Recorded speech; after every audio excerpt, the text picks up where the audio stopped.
നമ്മൾ കണ്ട മലയാള സിനിമകളിലെ പല സീനുകളും വാസ്തവത്തിൽ മറ്റു പല സിനിമകളിൽ നിന്നും എടുത്ത് ഉപയോഗിച്ചിട്ടുള്ളതാണ്.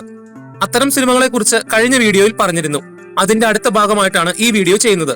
അതുകൊണ്ട് വീഡിയോ പൂർണ്ണമായി കാണാൻ ശ്രമിക്കുക. അതോടൊപ്പം നിങ്ങളുടെ അഭിപ്രായങ്ങൾ കമന്റ് ബോക്സിൽ രേഖപ്പെടുത്തുകയും ചെയ്യുക.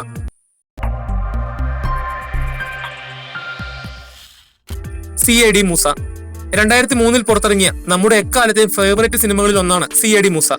സിനിമയിലെ കൊച്ചിൻ ഹനീഫയുടെ വളരെ രസകരമായ ഒരു കോമഡി രംഗമാണ് ഇത്.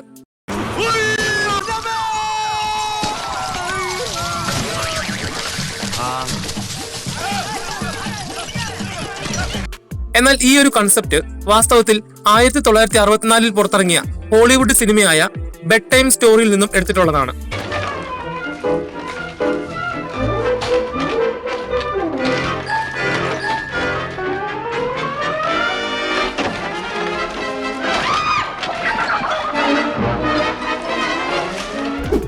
അതുമാത്രമല്ല, കഴിഞ്ഞ വീഡിയോയിൽ അനുരാഗ കൊട്ടാരത്തിലും ചൈന ടൗണിലും ഒരേ കണ്ടന്റ് അവതരിപ്പിച്ച ദിലീപിനെ കുറിച്ച് പറഞ്ഞിരുന്നു.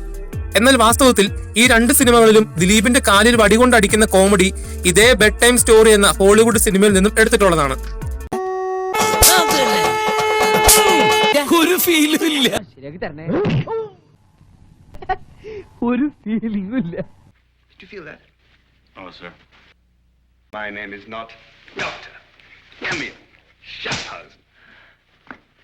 He's so happy he's crying.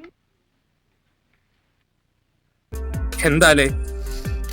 Lucifer 2019 പുറത്തിറങ്ങിയ മോഹൻലാൽ സിനിമയാണ് ലൂസിഫർ. സിനിമയിലെ വളരെ പ്രാധാന്യമുള്ള ഒരു സീനും ഡയലോഗുമായിരുന്നു ഇത്. ചെയ്ത പാപങ്ങൾക്കല്ലേ ഫാദർ കുമ്പസാരിക്കാൻ പറ്റൂ, ചെയ്യാൻ പോകുന്ന പാപങ്ങൾക്ക് പറ്റില്ലല്ലോ. എന്നാൽ വാസ്തവത്തിൽ ലൂസിഫറിലെ ഈ ഒരു രംഗം 4 വർഷങ്ങൾക്ക് മുൻപ് പുറത്തിറങ്ങിയ ഡെയർ ഡെവിൾ എന്ന TV സീരീസിൽ നിന്നും എടുത്തിട്ടുള്ളതാണ്. I'm not seeking penance for what I've done, Father. I'm asking forgiveness for what I'm about to do. രണ്ടിലും ഒരേ സിറ്റുവേഷൻ, ഒരേ ഡയലോഗ് ഡെലിവറി. അതുമാത്രമല്ല, രണ്ട് മൂവിയിലും പ്രധാന കഥാപാത്രത്തെ എടുത്തു വളർത്തുന്നത് പള്ളിയിലെ അച്ഛനാണ്. അദ്ദേഹത്തോട് തന്നെയാണ് അവർ ഈ ഡയലോഗ് പറയുകയും ചെയ്യുന്നത്. ഇതൊക്കെ എന്ത്? ഇനിയും കഥ തുടരും.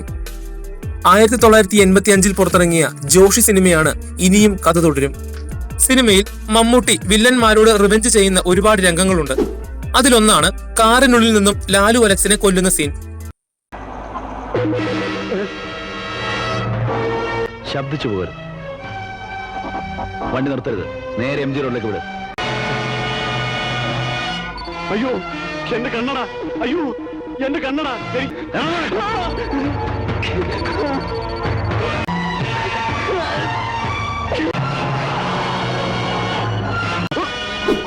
എന്നാൽ വാസ്തവത്തിൽ ഈ ഒരു സീനിലെ കൺസെപ്റ്റ് 3 വർഷങ്ങൾക്ക് മുൻപ് പുറത്തിറങ്ങിയ മാറ്റുവൻ ചട്ടങ്ങൾ എന്ന സിനിമയിൽ നിന്നും എടുത്തുപയോഗിച്ചിട്ടുള്ളതാണ്. എന്നെ ഒന്നും ചെയ്യരുതേ.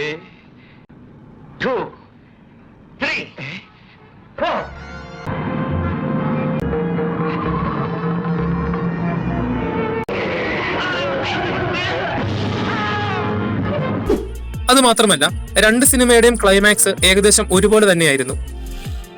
ഒരു ഇന്ത്യൻ പ്രണയകഥ. സത്യൻ അന്തിക്കാടിന്റെ സംവിധാനത്തിൽ പുറത്തു വന്ന രാഷ്ട്രീയ ആക്ഷേപഹാസ്യ സിനിമയായിരുന്നു ഒരു ഇന്ത്യൻ പ്രണയകഥ. സിനിമയിൽ ഇന്നസെന്റ് അവതരിപ്പിച്ച രാഷ്ട്രീയ പ്രവർത്തകൻ പറയുന്ന ഈ ഒരു രംഗം ഒന്ന് കണ്ടു നോക്കൂ. ഇതിനുവേണ്ടി മിസ്റ്റർ മധുസൂദനൻ ഒരു കാര്യം മനസ്സിലാക്കണം. കളത്തിങ്കൽ കല്യാണി ഈ രാജ്യത്ത് നികുതി കൊടുത്ത് ജീവിക്കുന്ന ഒരു സ്ത്രീയാണ്. അവര് വിളിച്ച നമ്പർ അല്ലേ കയ്യിലുള്ളൂ. കളത്തിങ്കൽ കല്യാണി നിങ്ങളുടെ കസ്റ്റഡിയിലില്ലല്ലോ. ഇതാ ഞാൻ ഇവിടെ ഇന്നസെന്റ് ആവർത്തിച്ച് പറയുന്ന ഒരു പേരാണ് കളത്തിങ്കൽ കല്യാണി. എന്നാൽ ഇതേ പേര് ഇന്നസെന്റ് തന്നെ മറ്റൊരു സിനിമയിൽ പറയുന്നുണ്ട്. അതാണ് 2006 പുറത്തിറങ്ങിയ ജയരാജ് സംവിധാനം ചെയ്ത ആനച്ചന്തം എന്ന സിനിമ. മഴയുടെ കാര്യം പറഞ്ഞപ്പോഴാ നമ്മുടെ കളത്തിങ്കൽ കല്യാണിയുടെ മോണില്ലേ, ആ ചുരുണ്ട മുടിയായിട്ട് ഇങ്ങനെ ഞെളിഞ്ഞു നടക്കണ കുട്ടിയില്ലേ.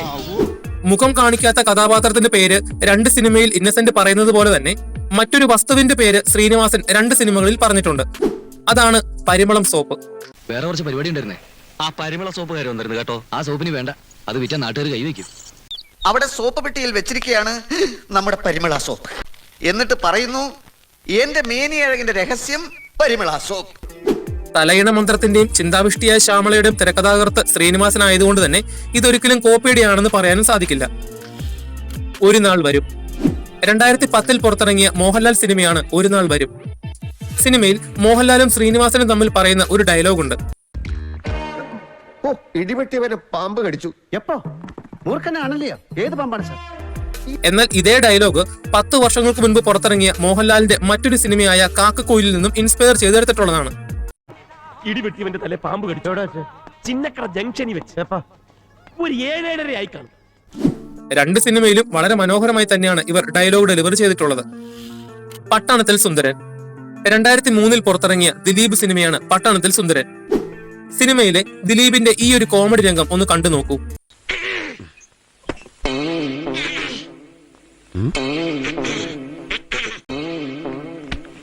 അയ്യോ വേണ്ടായിരുന്നു. അതല്ല, ഇത് വെച്ചോളൂ.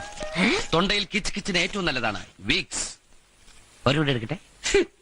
എവിടെ വന്നടാ? പോടാ.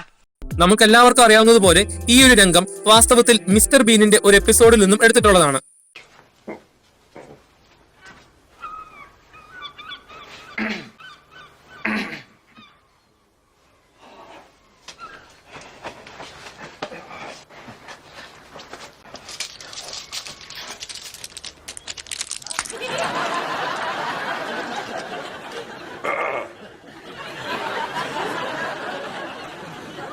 അതുമാത്രമല്ല, അതേ വർഷം പുറത്തിറങ്ങിയ ദിലീപിന്റെ മറ്റൊരു സിനിമയാണ് CID മൂസ. CID മൂസയിലെ ഈ ഒരു രംഗവും മിസ്റ്റർ ബീനിൽ നിന്നും എടുത്തിട്ടുള്ളതാണ്.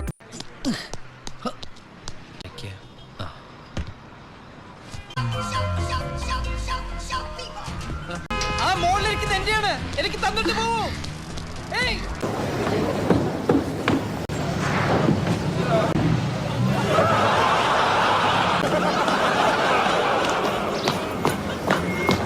ഒരു കാലഘട്ടത്തിൽ വളരെ ഭംഗിയായി കോമഡി അവതരിപ്പിച്ച് കുടുംബ പ്രേക്ഷകരെ കയ്യിലെടുത്ത വ്യക്തിയാണ് ദിലീപ്.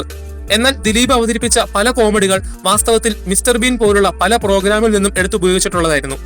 മിസ്റ്റർ ബീനിന്റെ മറ്റൊരു എപ്പിസോഡിൽ നിന്നും ദിലീപ് എടുത്ത് ഉപയോഗിച്ച ഒരു കോമഡിയാണ് പാപ്പി അപ്പച്ച എന്ന സിനിമയിലെ ഈ ഒരു രംഗം.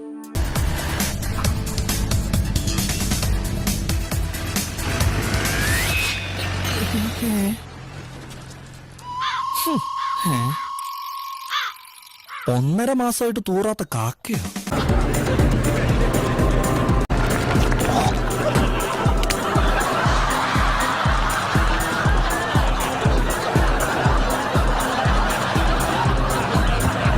ചുരുക്കി പറഞ്ഞാൽ ആകെ മൊത്തം ഒരു മിസ്റ്റർ ബീൻ ടച്ച്. യാത്രക്കാരുടെ ശ്രദ്ധയ്ക്ക്.